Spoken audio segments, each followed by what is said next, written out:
My name is Marin Blake, and for a long time, my sense of self was tangled up in the roots of a family tree that seemed to be shedding its leaves, one by one, until I was left clinging to a branch I wasn't sure could hold me. I grew up in a small, clapboard house on the outskirts of Havenwood, a town nestled in a valley where the scent of pine needles and damp earth was a constant companion. Our home wasn't grand, but it was filled with the echoes of my father's laughter, the scent of my mother's baking, and the comforting chaos of a family finding its way. I work as a graphic designer in Austin now, a city of vibrant murals and live music, a world away from the quiet hum of Havenwood. But Havenwood, and the family I left there, still holds a significant part of my story, a part I've only recently begun to understand. There was a seat for everyone except me. I stood in the doorway of the dining room, my hands clutching a small, simply wrapped gift. The house, my childhood home, was saturated with the familiar Christmas Eve aromas, cinnamon from the apple pie cooling on the counter, the sweet salty scent of baked ham, and the fresh, resinous fragrance of the Douglas fir standing sentinel in the living room. Someone, likely Lana, had taken meticulous care with the table. Ivory candles cast a flickering, warm glow, their light dancing on the polished surface. Name cards, penned in an elegant, unfamiliar cursive, sat beside each setting of my mother's wedding china, the delicate rose pattern plates we only used for special occasions. Crystal water glasses, a wedding gift to my parents from decades ago, caught the candlelight, splintering it into 1,000 tiny rainbows. My name wasn't there. At the head of the table, where my father always sat, was my older brother, Colin. He still possessed that broad-shouldered confidence he'd carried since high school, though now it seemed overlaid with a certain proprietary air.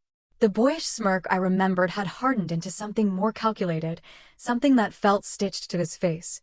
He was expertly slicing into the honey-glazed ham, the knife moving with a practiced ease, as if he owned not just the ham, but the entire moment, the entire house. Maybe, in his mind, he did. Lana, our cousin, was seated to his right, in the chair that used to be mine before I moved to Austin. She wore one of my mother's old scarves, a beautiful silk piece, the color of pale spring green, patterned with tiny, faded irises. It was the scarf Mom always saved for Christmas Eve services at the little church down the road, the one she said made her feel closer to her own mother. Lana sipped from her wine glass, a delicate crystal flute, her posture perfectly composed, as if she belonged there, as if she had always belonged. A strange pang, sharp and unexpected, went through me. That scarf, that seat, they were like small, stolen pieces of a life I once knew. I scanned the table again, my heart thumping a slow, heavy rhythm against my ribs. Perhaps I'd overlooked something. Maybe a chair had been temporarily pulled away to make space for the towering platter of roasted vegetables or the bowl of glistening cranberry sauce. But no. The table was meticulously set, full, complete. And undeniably, without a place for me. My gaze found my mother, Joyce. She was at the sideboard, carefully arranging marshmallow-topped sweet potatoes in a casserole dish, her movements precise, and a little too deliberate. She avoided my eyes.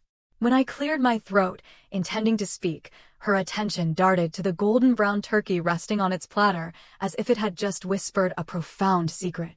"I think you forgot my seat," I said, keeping my voice low, hoping to contain the tremor I felt starting deep inside. Colin didn't even pause in his chewing.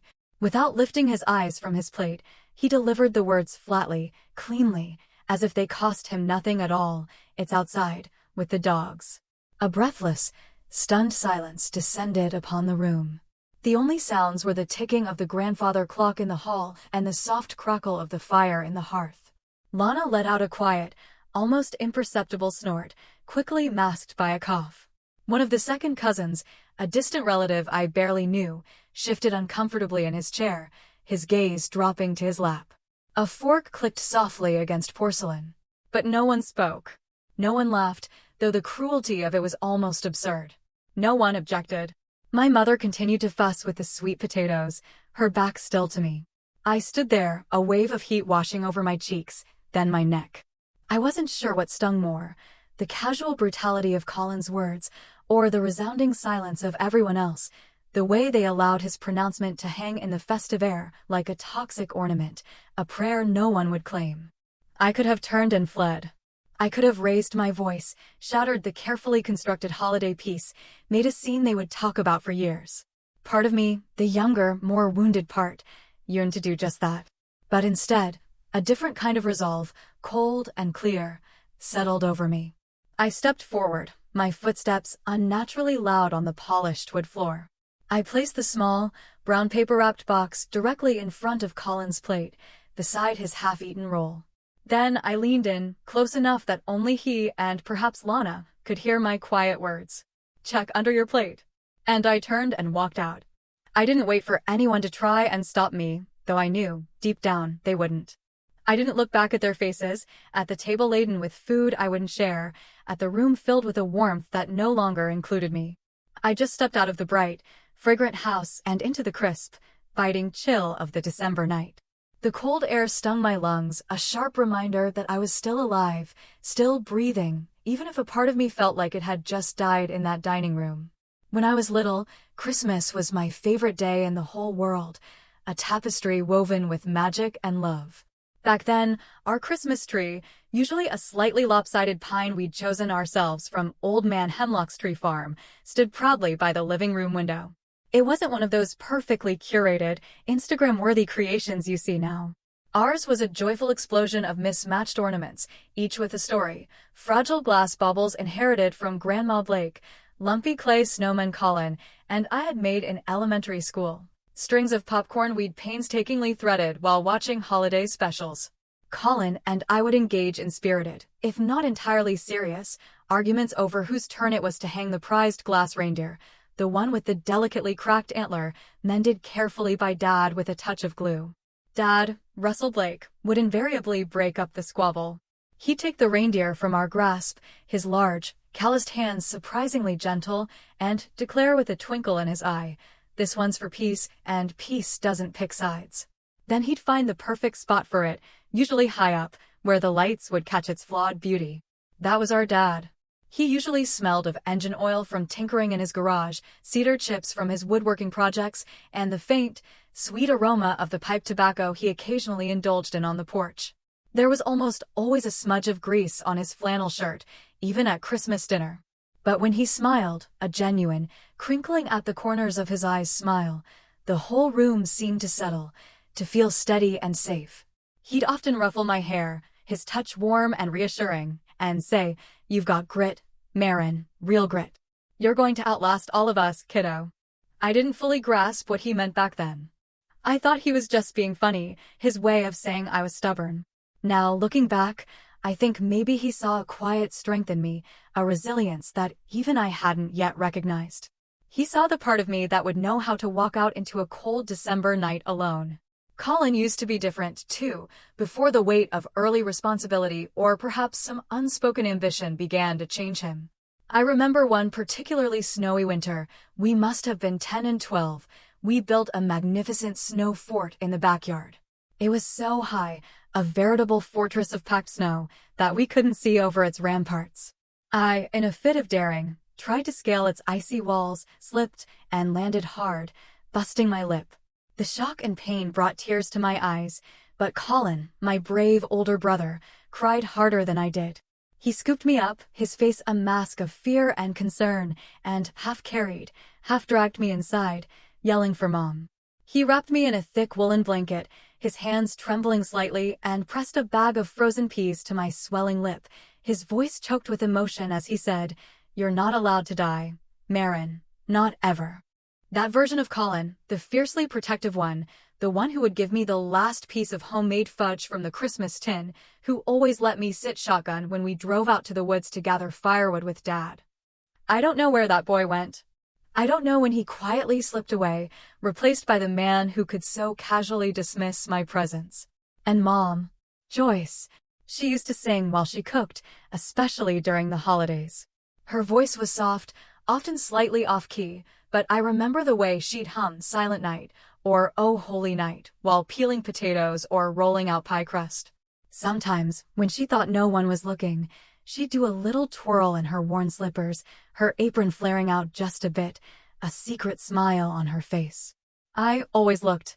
I saw those small, private moments of joy, She used to make sure my favorite mug, a sturdy white one with faded holly leaves and a slightly chipped rim, was waiting on the kitchen table every Christmas morning, filled with rich hot cocoa and an overly generous handful of miniature marshmallows. I didn't see that mug this year. I hadn't really expected to, but I still noticed its absence. What happened to that house, the one filled with imperfect songs and shared laughter? What happened to the people who lived within its walls? Was I the only one who held on to the good parts, the memories that felt like warm sunlight on a cold day? Because somewhere along the way, the easy laughter turned sharp-edged, the enveloping warmth cooled to a polite distance, and Colin began to speak for the family, interpreting our shared history and future plans as if they were his alone to define. My voice, never very loud to begin with, seemed to grow smaller, fainter. My name appeared less frequently in family conversations, in the planning of gatherings, until one day, it seemed to stop showing up at all. And still, foolishly, stubbornly, I kept showing up, kept hoping it was just grief over Dad's slow decline and eventual passing, hoping it was just the stress of changing circumstances, hoping they'd truly see me again. But hope, I've learned, can go blind if you feed it illusions for too long, and I think mine finally did, that Christmas Eve in the cold. The erosion of my place in the family didn't happen all at once, like a sudden landslide. It was more like the slow, relentless action of water on stone, a gradual wearing away that you barely notice until a significant piece is missing. There wasn't a single, explosive fight, no slamming doors or dramatic ultimatums. No one ever yelled at me to leave. No one ever explicitly said, "You're not truly part of this family anymore." They just stopped including me in ways both small and profound. At first, it was subtle, easy to dismiss or explain away. I'd call to check in on Dad, especially during the difficult years when his memory started to fray at the edges, when he'd forget the names of his beloved tools or sometimes look at me with a flicker of confusion before his eyes cleared and he'd call me that good girl on the phone. More often than not, Colin would answer, his voice always upbeat, almost unnervingly cheerful. "Dad's resting right now, Marin. Tough day. I'll be sure to let him know you called." A few days later, I'd try again, a knot of anxiety tightening in my chest. "Oh, he's in a bit of a fog today," Colin would say, his tone dripping with concern.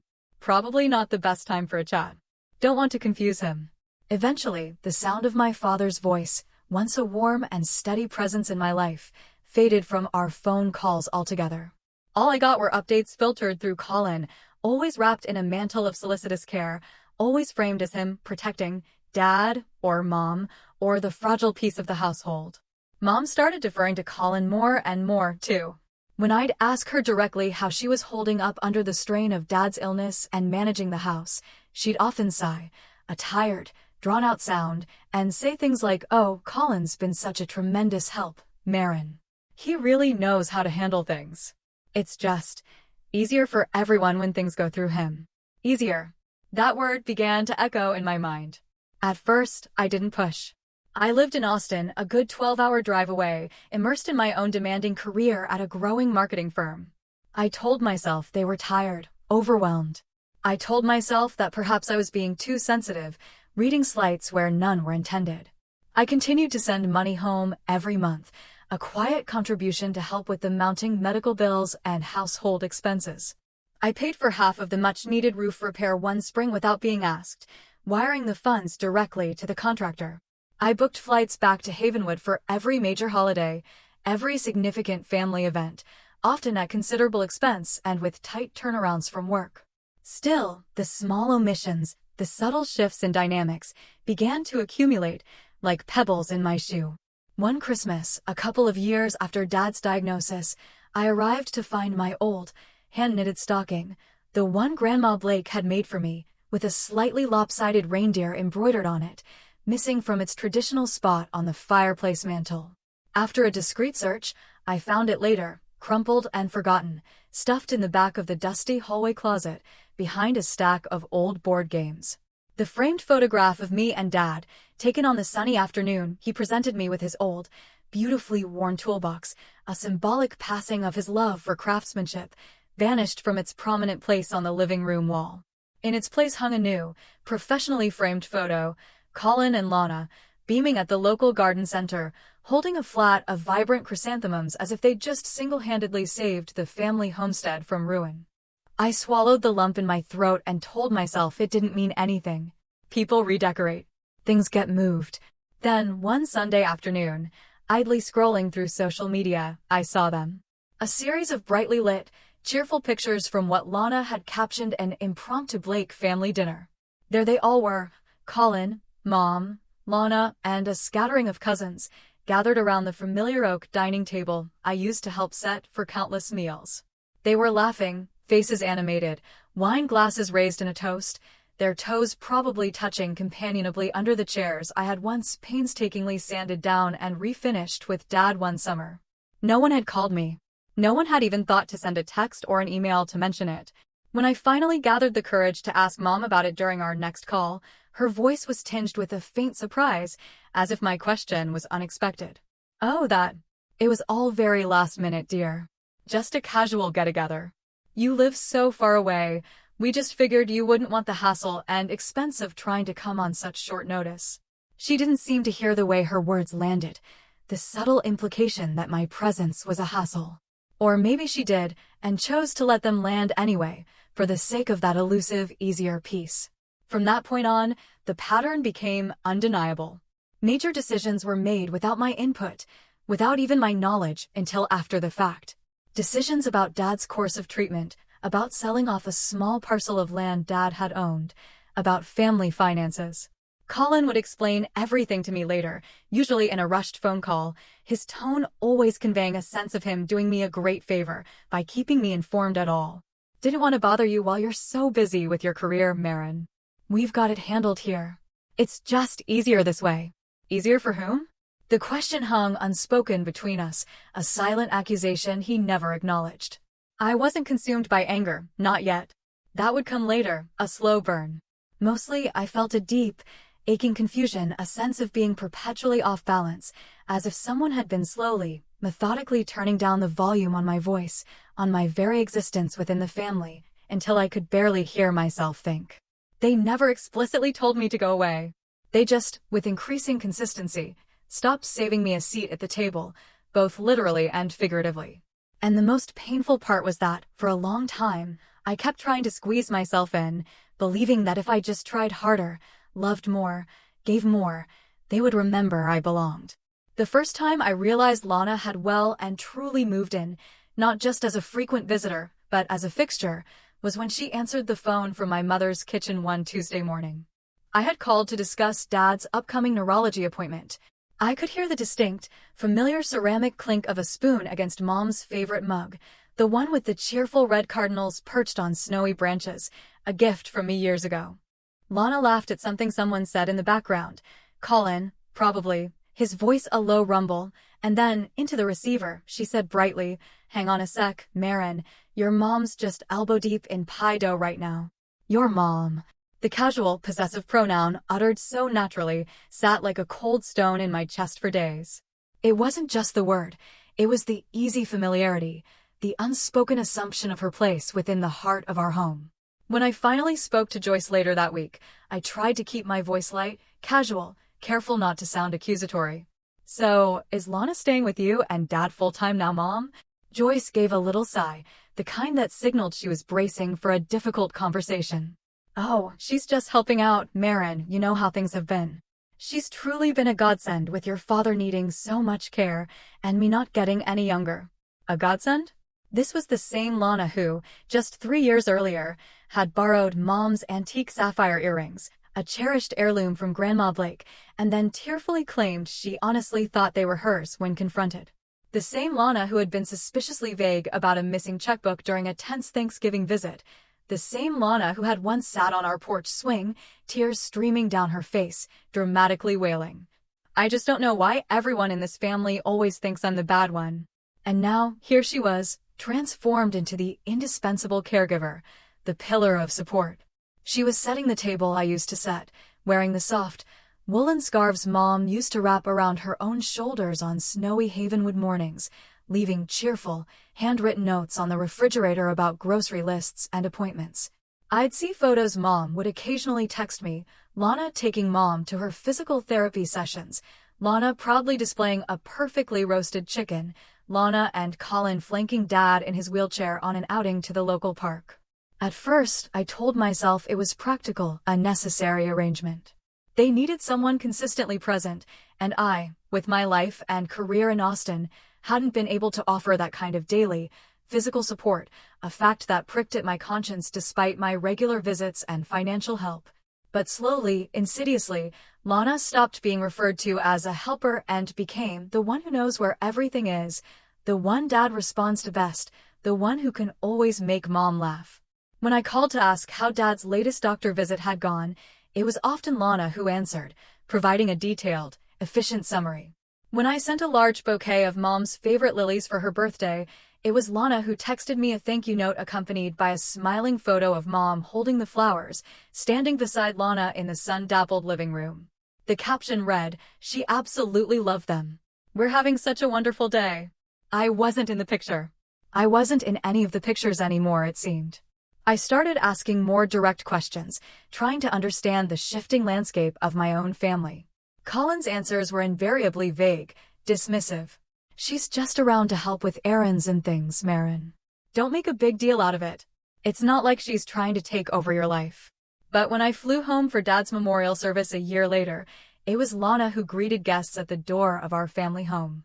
She wore a simple, impeccably neat black dress, the same one I distinctly remembered wearing to my Uncle David's funeral years ago. I recognized the subtle flare of the skirt, the way it fell just above the knee. I had left it hanging in the cedar closet upstairs, assuming it was safe. It clearly wasn't hers to wear. She stood by the laden coffee table in the living room, pouring cider into small, glass cups, offering quiet words of sympathy, sharing anecdotes about Dad with a conviction that implied a depth of intimacy I found jarring. People nodded sympathetically, they smiled sadly, they seemed to believe her portrayal of a devoted, surrogate daughter. And I just stood there, my winter coat still buttoned, my hands cold and clammy inside my pockets, watching my place, my history, disappear piece by piece, like a photograph fading in harsh sunlight. Later that evening, after most of the guests had departed, leaving behind a quiet house filled with the scent of wilting flowers and lingering grief, I tried to bring it up gently with Mom. We were in the kitchen, washing the delicate teacups. I didn't want to accuse, to add to her sorrow. I just needed some reassurance, some acknowledgement that I still mattered, that my place was secure. "Mom," I began hesitantly, "Lana seems to have really settled in." Mom continued to dry a teacup with slow, deliberate movements, her gaze fixed on the floral pattern. "She's just trying to help, Marin," she said, her voice soft but firm. "She's been a rock for Colin and me. You've always been a little too sensitive about these things, dear. Sometimes you read too much into situations. Too sensitive." The familiar refrain, the gentle dismissal that had followed me through childhood, through adolescence, and now into adulthood. That's when a cold, hard knot of realization tightened in my stomach. It wasn't that they had simply forgotten me in their grief and stress. It was, perhaps, that they had found someone easier, more convenient, more present, to fill the space I had once occupied. And they were choosing that ease over the more complicated, long-distance relationship with me. The pain of that thought was a quiet, internal ache, far sharper than any loud confrontation could have been. 2 months before that fateful Christmas Eve, a restless feeling had settled over me, a yearning for something I couldn't quite name. Austin was vibrant, my work was fulfilling, but a part of me felt untethered. On a whim, during a long weekend, I found myself driving the familiar route north, towards Havenwood. I didn't call ahead. I wasn't planning to go inside the house, not really. I thought maybe I'd just park in the driveway for a little while, look at the old porch swing where Dad taught me to tie my shoes, and try to reconnect with the girl I used to be, the one for whom that house still felt unequivocally like mine. When I pulled onto the gravel driveway, however, it was surprisingly empty. There was no sign of Colin's mud-splattered pickup truck, nor Lana's sensible sedan. No lights glowed from the kitchen window, no flicker of movement behind the familiar lace curtains. A strange quiet hung over the place. Despite my earlier resolve, an undeniable pull drew me towards the front door. My old key, the one I'd kept on my keyring for years more out of habit than expectation, still worked. It slid into the lock with a familiar click. The house was quieter than I remembered it ever being, even when I was a child, home alone on a sick day. No music played, no television hummed in the background. Just the almost inaudible whir of the refrigerator and the faint, rhythmic creak of floorboards upstairs, a sound so familiar it felt like the house itself was sighing. I found myself drifting, almost involuntarily, towards Dad's study at the back of the house. It was the one room that felt largely untouched by Lana's redecorating efforts. Everything else in the house, the living room with its new, blandly tasteful throw pillows, the kitchen with its unfamiliar canisters and organizers, felt slightly off, like a meticulously staged set designed to look familiar, but with something vital missing behind its eyes. But the study, his study, was a sanctuary of memory. The old, worn leather recliner still sagged comfortably in the middle, exactly where his body had molded it over years of reading and quiet contemplation. His cherished, paint-chipped and slightly rusted toolbox, the one he'd given me, sat beneath the overflowing bookshelf, a silent testament to his practical, hands-on nature. A small, brass-cased clock ticked softly on the windowsill, its dusty face and tarnished hands always running precisely 10 minutes slow, a quirk Dad had always found amusing. And then I saw it, tucked into the far corner, almost hidden by a stack of National Geographic magazines, the small, dark wood cabinet with the tarnished brass handle. I'd seen him open it countless times growing up, usually to retrieve some important papers or an old photograph, but I'd never paid much attention to what exactly went inside. A sudden, inexplicable urge compelled me to kneel down and try the handle. It stuck at first, as if reluctant to yield its secrets, then gave way with a soft groan. Inside, nestled amongst old tax returns and appliance warranties, was a small, unassuming metal safe, the kind you might buy at an office supply store. My breath caught in my throat. A forgotten memory surfaced with startling clarity. A long time ago, perhaps when I was in high school, Dad had been reading his favorite book, Steinbeck's Travels with Charlie, and he'd shown me a tiny, intricately shaped key he kept tucked between its pages. "This is for safekeeping, Marin," he'd said with a wink. "For just in case." My heart hammered against my ribs. I reached up, my fingers trembling slightly as I scanned the crowded bookshelves. And there it was, Travels with Charlie, its spine worn and cracked, the leather cover softened with age. I pulled it down, the scent of old paper and something indefinably Dad filling my nostrils. And tucked securely within its pages, precisely where he'd said it would be, was the small, tarnished brass key. With shaking hands, I inserted the key into the lock of the safe. It turned smoothly. The heavy little door clicked open. I didn't know what I expected to find. Maybe old insurance policies, a few sentimental trinkets, perhaps nothing of consequence at all. But there it was, a thick, cream-colored envelope, my name, Marin Elizabeth Blake, written on the front in Dad's distinctive, slightly slanted handwriting. I sank down onto the dusty braided rug that covered the study floor, my knees pulled up to my chest, the envelope clutched in my hand. With a deep, steadying breath, I carefully slit it open. Inside was a legally notarized will, dated just 2 weeks before he passed away, long after his illness had taken hold, but clearly during a period of lucidity the family had perhaps not been fully aware of, or chosen to ignore. My eyes scanned the meticulously typed paragraphs, my mind struggling to absorb the words. Every significant asset, the family home in Havenwood, his modest savings account, the small, undeveloped parcel of land he owned out in Monument Valley, a place he'd always dreamed of building a cabin on, was left, unequivocally, to me.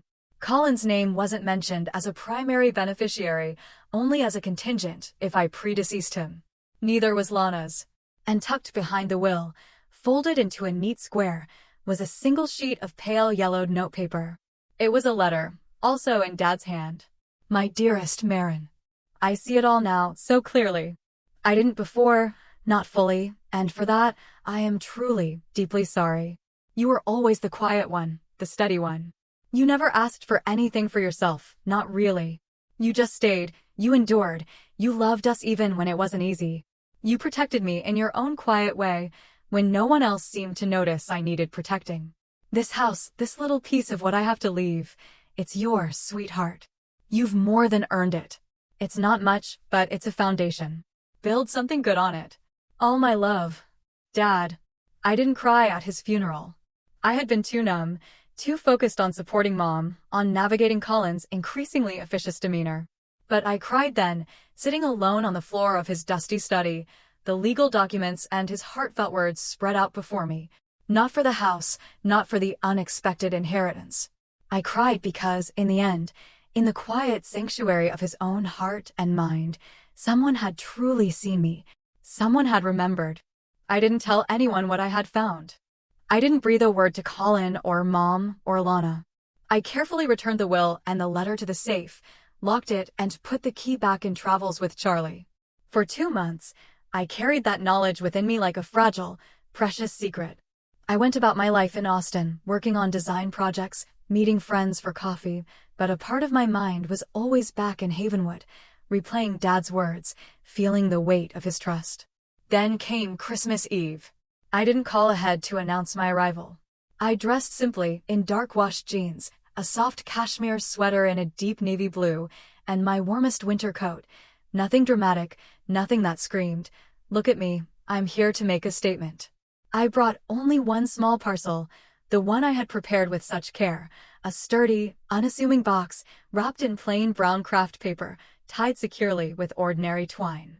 The Blake house, as I approached it under the cold, star-dusted sky, still had the same string of multicolored Christmas lights blinking somewhat unevenly along the porch railing, a tradition Dad had started years ago. The wreath on the front door, however, was new, a perfectly symmetrical creation of artificial pine and glossy red berries, a far cry from the slightly wild, fragrant balsam wreaths Mom and I used to make. Even the welcome mat had been replaced. The old, faded one used to say, "Home is where Dad is." The new one, stiff and impersonal, simply read, "A joyful season to all." I knocked once, a polite, cursory rap, then, taking a deep breath, I let myself in, using the old key that still, for now, felt like mine. No one heard me at first. The sounds of conversation and laughter, the clinking of cutlery, drifted from the dining room, which was already full. Colin, as I had anticipated, sat at the head of the table, holding court. Lana was to his right, her hand resting lightly, possessively, on his arm. Mom sat across from them, offering a soft, distant smile that, I recalled with a pang, used to be reserved for unfamiliar guests, not her own daughter. And my seat, as I had half expected, half dreaded, wasn't there. This time, however, I didn't flinch. I didn't feel that familiar, gut-wrenching drop of despair. I felt a strange, almost detached calm. I stepped forward into the warm, candlelit room, my boots making a quiet counterpoint to their festive chatter. I placed the brown paper-wrapped box in the very center of the large oak table, directly between the platter of ham and the bowl of glistening mashed potatoes, and then I looked directly at Colin. He blinked, his fork halfway to his mouth, a flicker of surprise, then annoyance, crossing his face. "Marin? What on earth are you?" I didn't grant him the satisfaction of finishing his question, nor the opportunity to launch into a lecture. "Check under your plate," I said, my voice low but firm, carrying clearly in the sudden hush that had fallen over the room. He glanced down, a frown creasing his brow. With a hesitant movement, he lifted the heavy china charger plate. There, nestled against the pristine white tablecloth, lay a single, small, tarnished brass key. It was old, intricately cut, worn smooth with years of use. Dad's safe key. Colin's eyes flicked sharply up to mine. Confusion registered first, then a dawning flicker of something else. Nervousness, perhaps? No, not yet. He didn't know enough to be truly afraid. Not yet. Joyce rose halfway from her chair, her gentle smile faltering, her hand fluttering to her throat.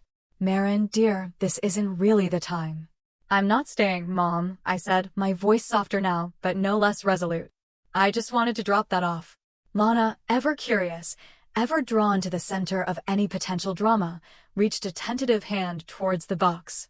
"Is it a gift, Marin?" "For all of us." I looked at her then, truly looked at her for the first time all evening. And in that moment, I saw not a rival, not a villain, but perhaps just another person seeking a place to belong, however clumsily or harmfully she went about it.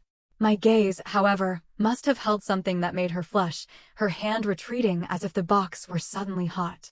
I turned back towards the front door. No one followed. No one called out for me to stay, not with any real conviction. As I reached the hallway, I heard chairs scraping against the floor, a confused murmur of voices rising. Colin was already lifting the lid of the box. Joyce's voice, higher now, tinged with anxiety. Wait, Colin, what is this? Marin, what have you done? I was halfway down the cold front steps when the sounds from inside became more distinct. A sharp intake of breath, a sudden, uttered oath from Colin, then Mom's voice, hushed and trembling. I didn't stop. I didn't turn back. The night air was sharp and clean, stinging my cheeks, clearing my head. I walked steadily back to my rental car, parked just down the street under the bare branches of an old maple tree. I sat for a long moment in the driver's seat, the engine off, letting the profound silence of the winter night settle around me. Because what they found in that box wasn't wrapped in malice or a desire for revenge. It was wrapped in simple, undeniable truth. A certified copy of Dad's last will and testament. The original, handwritten letter he had left for me. And tucked inside, a small, faded photograph, me and him, heads close together, smiling broadly, taken that summer I helped him rebuild the back garden fence, our faces smudged with dirt and happiness. Nothing overly dramatic. Just enough. Let them read it in their own voices, in their own time. Let them sit at that beautifully set table, so full of festive bounty, but with one chair, my chair, now so conspicuously, irrevocably empty. Would they still try to tell themselves I was just too sensitive? That I had imagined all the slights, all the slow erasures? And if so, who, then, had left that small brass key under Colin's plate? The question, I knew, would linger in that house long after I was gone. The calls and messages started the next morning, Christmas Day. First, it was Joyce, a hesitant, quavering voicemail left while I was out for a long, solitary walk in the crisp Austin air, trying to process the events of the night before. Hello, Marin, sweetie. It's Mom. We read what you left. It certainly caught us all off guard. That's all. We should talk, dear. I think we all just need to take a deep breath and maybe try to come together as a family. This isn't how your father would have wanted things. No apology. No acknowledgement of the empty seat, of Colin's cruel words, of the years of subtle exclusion. Just caught off guard, and the predictable invocation of Dad's presumed wishes. Then Colin sent a terse text message, Marin, we need to meet. There's obviously a lot to discuss here. I think there have been some serious misunderstandings on all sides. Not a single word about the contents of the will or the profound sentiments in Dad's letter. Just misunderstandings. As if his clear, deliberate actions and Mom's passive acquiescence were merely a communication breakdown. Later that afternoon, Lana messaged me on social media, just a single, tearful face emoji. Nothing else. No words, no explanation, just a pictograph of sorrow, which felt as hollow and performative as her grief at Dad's memorial. For a full week, I let their messages pile up, unanswered. I read them, listened to them, then archived them. They tried different angles as the days passed. Confusion. We just don't understand why you do this, Marin, especially at Christmas. Wounded nostalgia. Remember all those wonderful holidays we used to have? Can't we get back to that? And eventually, a subtle undercurrent of guilt-tripping. Your dad wouldn't want this rift, Marin, Mom wrote in a lengthy email. He loved this family more than anything. We're still your family, no matter what. Let's not let bitterness and legal papers ruin what we have left. But bitterness hadn't ruined anything. Erasure had. And the strange thing was, as the days passed, I realized I wasn't truly angry anymore. Not in that hot, consuming way. The sharp edges of that emotion had softened into a quiet sadness, a profound disappointment. I didn't want revenge. I didn't want to gloat or to prove a point in some dramatic courtroom showdown. I simply didn't want to go back to being the person they expected me to be, the one who would absorb their slights and then politely disappear until needed again. I didn't block their numbers. I didn't engage in arguments or send back lengthy, defensive explanations. I just stopped responding. My silence, I sensed, unsettled them far more than any outburst could have. One afternoon, about 10 days after Christmas, Colin, in a move of bold desperation, tried showing up unannounced at my small graphic design office in Austin. My wonderful, perceptive assistant, Clara, A young woman with an uncanny ability to read people handled it with quiet efficiency. She later told me, "There was a man here asking for you, Marin. Said he was your brother. He didn't have an appointment, and honestly," she paused, then added, "he didn't look like someone you'd be pleased to see right now. I told him you were in an important client meeting and couldn't be disturbed." I never explicitly told her to turn him away. She just knew. She was right. A few days after Colin's abortive visit, Mom called again. This time, I answered. Her voice was quiet, fragile, stripped of its usual note of gentle authority. "Marin," she began, her voice barely above a whisper. I think we made some mistakes, dear. Your brother and we've been talking. And Lana, well, things are complicated. But this family, it's still yours too. This house is still your home." I waited a beat, letting her words hang in the air. Then I said, my own voice calm, devoid of accusation, "I was always there, Mom. I was always a part of this family.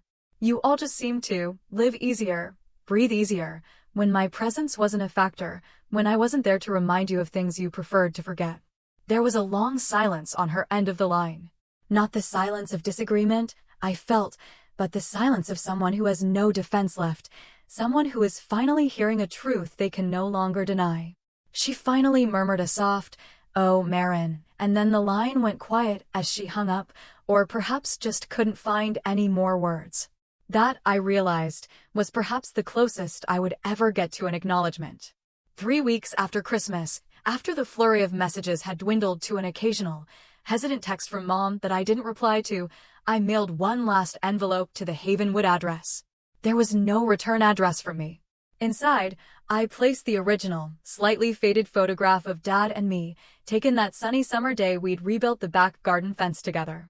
In the picture, we're shoulder to shoulder, grinning at the camera, our faces smudged with dirt, his arms slung comfortably around my shoulders.